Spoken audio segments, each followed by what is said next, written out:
కవితక్క ఈ దేశం గర్వించదగ్గ ఒక పెద్ద మహిళా నాయకురాలిగా, గొప్ప మహిళా నాయకులుగా రాబోతా ఉన్నది.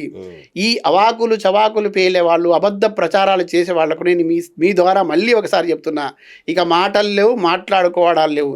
అబద్ధాలు చెప్పేటటువంటి వాటల ఆటలు కట్టు. రేపటి భవిష్యత్ నిర్మాణంలో కవితక్క వెంట ఒక మహాప్రభంజనం ఉన్నది. ఆ మహాప్రభంజనం ఈ కుట్రల కుంపట్లను కూల్చడానికి సిద్ధంగా ఉన్నది. కవితక్కకు పట్టం కట్టడానికి కూడా సిద్ధంగా ఉన్నది. అది రాజకీయ శక్తిగా మలిచే క్రమం లోపల, రాజకీయ శక్తిగా మేము ఎదిగే లోపల కూడా ఖచ్చితంగా ప్రజా సమూహ బలంతోనే ముందుకు పోతాం. ఇది నిజం. 2 ప్రశ్నలు. ఒకటి, ఇక బీఆర్ఎస్లో ఉంటే ఎప్పటికీ నేను ముఖ్యమంత్రిని కాలేదు. ఎవరు చెప్పారు? ఎందుకు గారు చెప్పండి. ఎవరు చెప్పారు చెప్పండి. ఎందుకు గారు అడ్డుగా ఉండగా? ఎవరు అడ్డు ఉంటే ప్రజలు అండగా ఉన్నారు. అసలు ఆమె కల్వకుంట్ల అనే పేరు పెట్టుకుంటే ఇవాళ ఎందుకు అడుగుతున్నారు అంటున్నా. 10 ఏళ్ళు అధికారంలో ఉన్నప్పుడు ప్రజాప్రతినిధిగా ఎన్నుకోమని అభ్యర్థిగా ప్రకటించింది మీరే కదా. అప్పుడు కల్వకుంట్ల కవితనే మీరు బీఫామ్ ఇచ్చినారు కదా.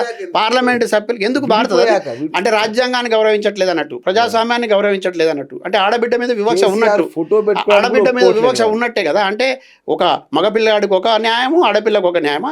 ఏ సంస్కృతి వైపు వెళ్తున్నాం మనం? ఏ సంస్కృతికి పట్టం కట్టాలనుకుంటున్నాం? అంటే నేను అంటున్నా చాలా స్పష్టంగా, ఎవరి మనోభావాలు ఏమని ఇబ్బంది పడతాయని అనుకుంటే వాళ్ళ కర్మ నేనేం చేయలేను. కానీ ఒక ఆడబిడ్డ మీద విషం జిమ్మి, ఒక ఆడబిడ్డను అబద్ధ ప్రచారాలాగా సుడిగుండంలోకి నెట్టివేసి, ఆమె మీద నినాపనిందలు వేసి, చివరికి జైలుకు పంపించి, వచ్చిన తర్వాత రాజకీయాలు చేయొద్దని, వచ్చిన తర్వాత ఆమె ప్రజాప్రతినిధిగానే నిలబడకూడదని, ప్రజాక్షేత్రం నుంచి దూరంగా పొమ్మని కుట్రలు పనినా మీరా మాట్లాడేది?